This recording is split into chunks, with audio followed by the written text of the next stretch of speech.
Hello, and welcome to this Coaching Veterans presentation on former POWs and the VA presumptive conditions associated with captivity.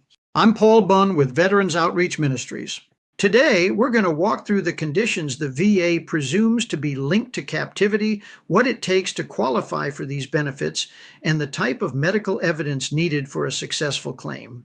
Whether you were held captive for any length of time or for 30 days or longer, this presentation will help you understand how presumptive service connection works and what steps you need to take to secure the benefits you earned.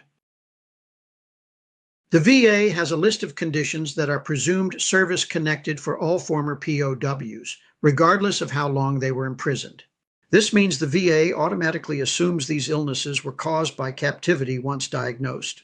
These include psychosis, any anxiety state, dysthymic disorder, depressive neurosis, organic residuals of frostbite, post-traumatic osteoarthritis, heart disease, hypertensive vascular disease, stroke, and its residual effects, and osteoporosis when the veteran also has PTSD.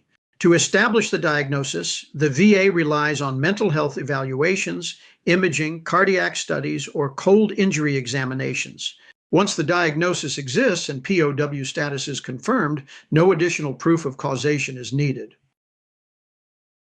The first group on this list includes the mental health conditions of psychosis, anxiety disorders, and dysthymic disorder, which the VA presumes to be caused by the psychological trauma of captivity. Psychosis is diagnosed through clinical evaluation, showing symptoms such as hallucinations or delusions. Anxiety states and dysthymic disorder are supported by mental health exam findings, treatment notes, and symptom histories. Veterans should document changes in sleep, mood, fear responses, intrusive thoughts, or difficulty functioning socially or occupationally. The next combined group includes physical conditions resulting from environmental hardship during captivity, organic residuals of frostbite, post-traumatic osteoarthritis, heart disease, hypertensive vascular disease, stroke and residual impairments, and osteoporosis associated with PTSD. These are linked to starvation, cold exposure, physical abuse, and extreme stress. Diagnoses are made through imaging, vascular testing, cardiac evaluations, and bone density scans. Once diagnosed, these are automatically presumed service-connected for any former POW. For veterans imprisoned 30 days or more, the VA presumes an additional group of conditions related to starvation, infection, nutrient deficiency, and long-term physical hardship. These include beriberi, including beriberi heart disease, chronic dysentery, helminthiasis, malnutrition, including optic atrophy, pellagra, other nutritional deficiencies, irritable bowel syndrome, peptic ulcer disease, peripheral neuropathy, cirrhosis of the liver, epidermolysis, and osteoporosis.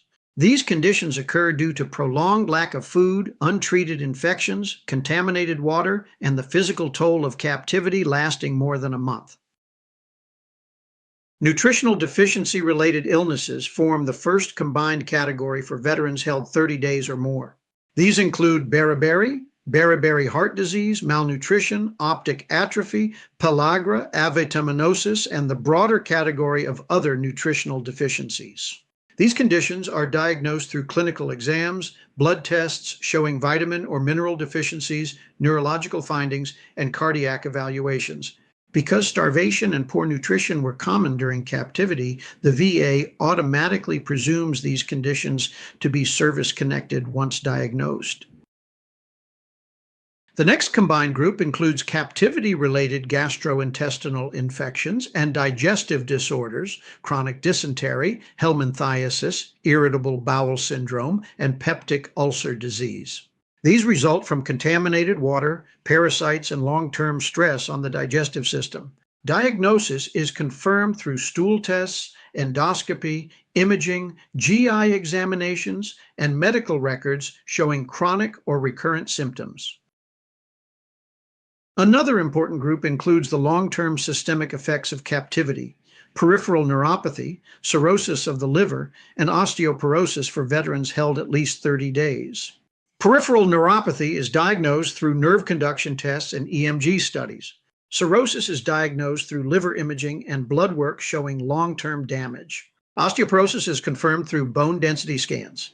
The VA presumes these conditions occur because prolonged hardship, malnutrition, and untreated illness during captivity can cause permanent systemic damage.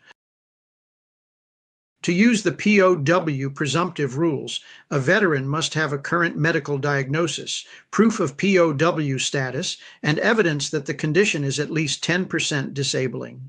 No proof is required, showing the illness began during captivity because VA law automatically links these conditions to POW experiences unless there is strong evidence to the contrary. Veterans should provide medical records, lab results, imaging, and mental health evaluations that confirm the diagnosis and ongoing symptoms. Lay statements can also help support these claims. Family, friends, or caregivers can describe changes in personality, mobility, memory, mood, or physical functioning that occurred after captivity. These statements can help establish severity and provide context for the veteran's symptoms over time. Lay evidence is especially helpful when medical documentation is limited or symptoms began many years after service. Former POWs should keep a record of symptoms, medical appointments, and changes in their condition. Documenting pain, mobility issues, memory problems, digestive episodes, or neurological symptoms helps show the chronic nature of these illnesses. Veterans should also keep copies of blood tests, imaging, nerve studies, and mental health evaluations to support their claim.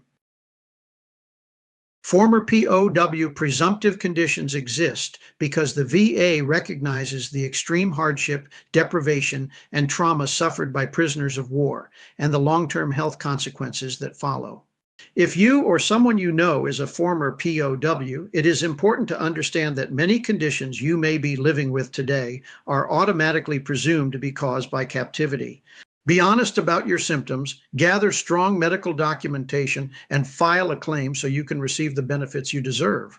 For more help, visit www.vetcenters.org or contact us at 1-888-330-1942.